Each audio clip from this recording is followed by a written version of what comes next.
side of the train while it's in motion, and the only thing that smokes on this train is the locomotive.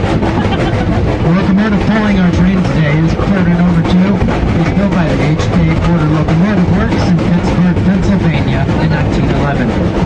Number 2 was shipped to Vermont for use in hauling shipments of bananas to the United Fruit Company.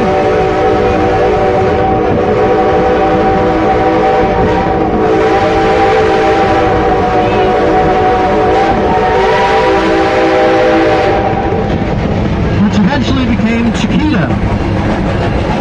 It was sent back to the United States in the 1950s and was eventually donated to the Hesston Steam Museum sometime in the 1960s by our longtime museum benefactor and publishing magnate, Elliott Garnone, Chicago.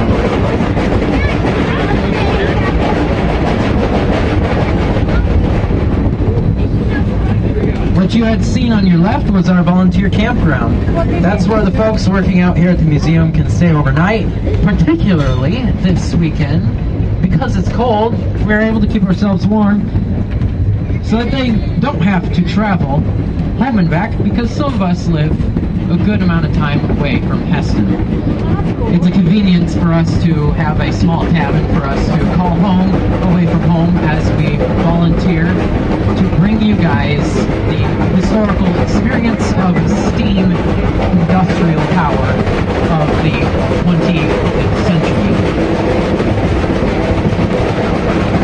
If you're interested in becoming a volunteer, inquire today. We can get you some information on how to get involved, if you'd like. We're on a climb. This climb is called Cinder Point, particularly because it tends to blow cinders as we move up. You can see them at night sometimes, but this year, this time of year especially, it's not needed. We're only doing first 2 weekends in December. We open up National Train Day next year, but we are officially opening next year Memorial Day weekend. So, I mean, it's cold. I'm cold. We're all cold, aren't we? Woo! I hope you all stay warm, and if any of you come back next weekend or tomorrow, I'd be delighted to treat you to your experience that, not sure how to put it because it's cold.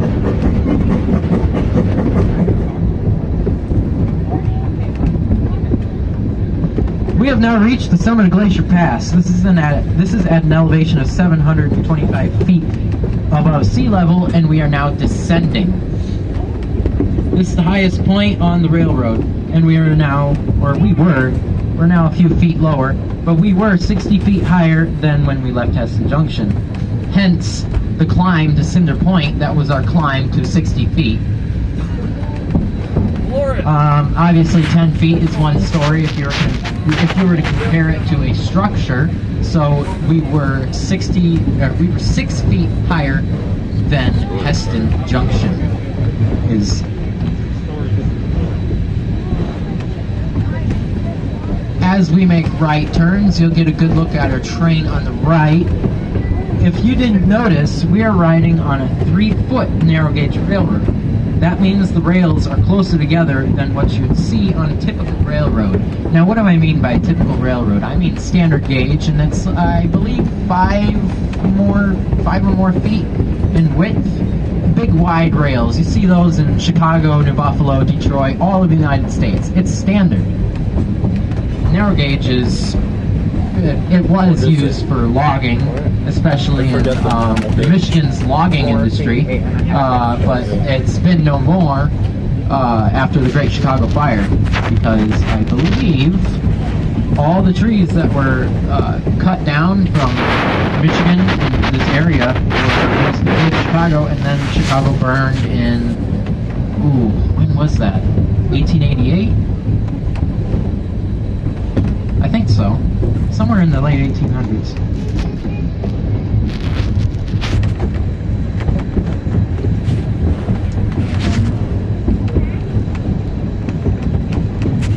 Saying gauge railroad. They're They were built all over the United States in the 19th and 20th centuries, where they were serving the rugged areas when the tight curves and steep hills were more desirable, hence the incapabilities with a wider gauge. It was much less to operate and repair. This is the Beanfield Curve that we are passing through. In the summer, we have a Civil War weekend where we have a mock-up Civil War battle in this very field. Yes, we have the Civil War crew come all over from the United States, bringing their big heavy cannons, their muskets, and their swords, where there's a clatter and crash and a kaboom in this field. Oh, did I mention that Hesston grounds, the junction and all, is a Civil War camp. So if you can make it next year, I believe it is sometime in June, maybe July. You'll have to look at our website to see when that is. But if you can make it out here for that one weekend, it'd be great.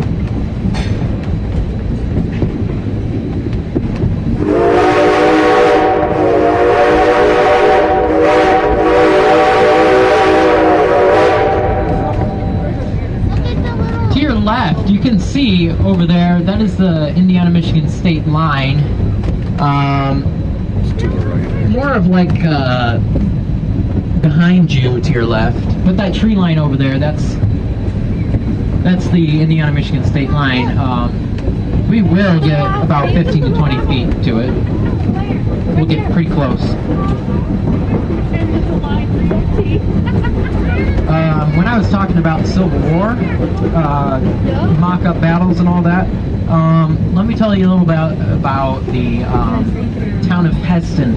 The town of Hesston was first settled in 1835 when a man by the name of Matthew Mays opened a blacksmith shop, ran a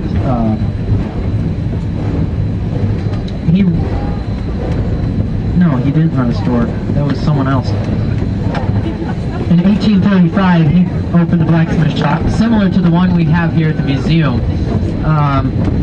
In addition to the blacksmith shop, a wooden schoolhouse was constructed in 1841. And here's what I was talking about, a small store. In 1856, a man by the name of P.M. Hess, that's H-E-S-S, P.M. Hess. By the way, the Michigan-Indiana state line was back there to your left, if you saw it. Michigan Curve is what we're traveling up right now. This is a steep 5.5% grade. It is the steepest grade here in the state of Indiana, and we are proud to hold that title, although we don't make it a publicity as much. Alright, back to history. A man by the name of P.M. Hess, that's H-E-S-S, moved to the area where he opened a sawmill and he ran a small store. The town takes its name from Mr. Hess. Over the years, the town would continue to grow, culminating in the construction of a brick schoolhouse in 1892. Believe it or not, that schoolhouse is still standing, very functional, but not as a schoolhouse. It is used as a meeting house for the Hesston Steam Museum. Yes, the Hesston Steam Museum has that as a part of their museum. It's just not open to the public, but you can see it on your way here if you drive from the direction where you pass by the Hesston Supper Club. By the way, the Hesston Supper Club, they're known for their good prime rib. Up here where the 7.5 is parked, that is a lane bridge. This long red wooden structure that is part of the 7.5 gauge line's mile-and-a-half journey through the woods. The Hesston Steam Museum affords visitors the unique opportunity to literally ride this model railroad. Yes, people have these in their backyards as a model railroad. And the Hesston Steam Museum gives visitors the opportunity to ride a model railroad.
ahead, this big old building, that is our car barn where our rolling stock is stored when we're not using it. In addition to that, we store some of our locomotives that are not operating yet or will be in the future when we make necessary repairs or maintenance. But that's where our storage is. And up here is our rail yard as well. This is where our cars are switched into spur tracks, again, for storage. Looks like the barn is open, so you might be able to get a peek if you crane your neck that way at some of the cars that are in there. That rusted out looking car, that is a passenger car from the late 1800s, I believe, narrow gauge. We plan to restore it in the future, someday, when we get to it, but we have one identical to it that's been partially restored.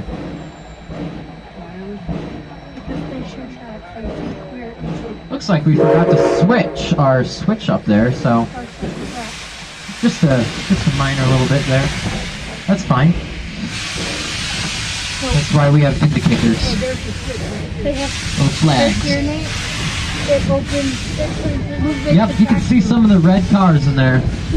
I believe the cars we're riding on were from the Brookfield Zoo. They were built in,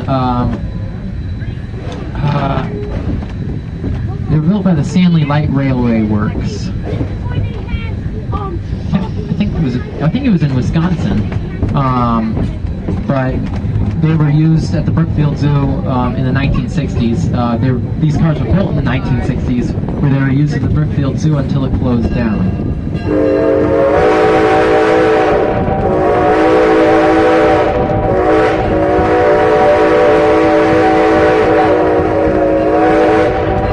Please note that the Hesston Steam Museum is a 501c nonprofit organization.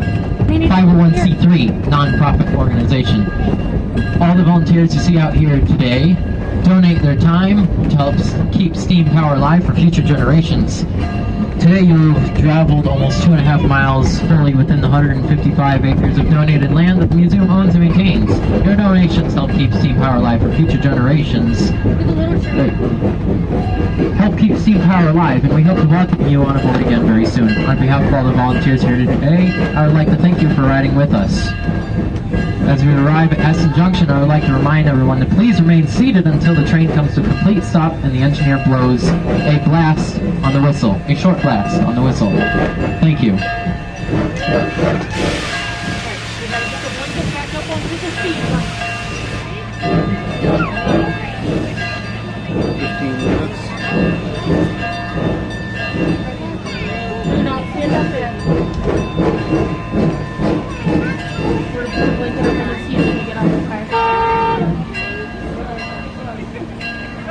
Hey!